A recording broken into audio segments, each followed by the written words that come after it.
নোয়াখালীর ছেলেদের একটা গুণ থাকে, তারা সবসময় বউ পাগল হয়।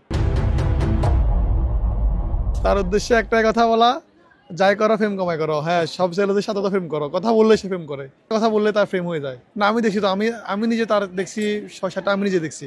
আমি তারে আসলে ওই মানে ভালোবাসিটা কখনো বলা হয়নি, মানে মুখ দিয়ে বলিও নেই, কিন্তু প্রকাশ করছি, সেও জানে আমিও জানি। অবশ্যই সুন্দর, সাংসারিক, হ্যাঁ, লম্বা বই চুল পড়ে থাকে। এমন একজন যার বই প্রতি প্রেম আছে কেন, এরকম একজন। নোয়াখালী ভাষায় কিয়া কইতাম আমি তো আরে ভালোবাসি কেন, এটাই তো। আর কিয়া কইতাম চিন্তা করি এর তনলায় হরণ কান দেই, এটাই ভালো পারে, নাইট ভালো পারে। তাকে অনেকবার নোয়াখালী ভাষায় কথা বলছি, সে নাকি নোয়াখালী ভাষা শুনতে অনেক পছন্দ করে। হ্যাঁ, তার হাসি পায়। হ্যাঁ, সে এটা শুনলে তার ভালো লাগে। তাকে আমি সবসময়, বেশিরভাগ সময় নোয়াখালী ভাষায় কথা বলতাম।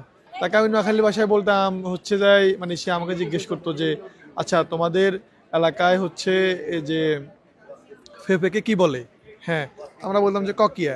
হ্যাঁ, তো সে বলতো যে ককিয়া মিনস পেঁপে, যে আবার আমরা ঢাকা যারা আছে তারা তারা বলি পাপায়া।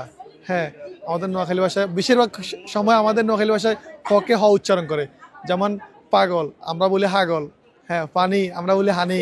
হ্যাঁ, তারপর হচ্ছে পাপায়াকে আমরা বলি যে ককিয়া। হ্যাঁ, মানে বেশিরভাগ সময় হওয়াটা উচ্চারণ বেশি হয়। মেয়েরা ফিল্ম করার সময় তো হচ্ছে যায়, মনে করেন যে আগে ছেলে কি কি করে না করে এগুলো দেখে না। পরে হচ্ছে বিয়ের সময় আসলে বলে যে আমার মা রাজি হবে না, আমার বাবা রাজি হবে না, বিয়ে দিবে না।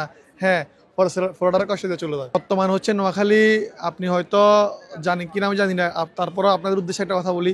বর্তমানে ঢাকাতে হচ্ছে 6% 6%, হ্যাঁ 60% ব্যবসায়ী হচ্ছে নোয়াখালীর। আর নোয়াখালীর অধিকাংশ মানুষ হচ্ছে যে আপনার প্রবাসে থাকে, অনেকে মিডল ইস্টে থাকে, অনেকে হচ্ছে যায় আমেরিকা থাকে, লন্ডন থাকে। হ্যাঁ, এই জন্য নোয়াখালী বেশি উন্নত। যদি কোনো মেয়ে সিঙ্গেল থেকে এটা দেখতে চায় বা দেখে, তাকে একটা কথা বলবো যে বর্তমানে এখন আমাদের জেলায় হচ্ছে সবচেয়ে ধনী জেলা।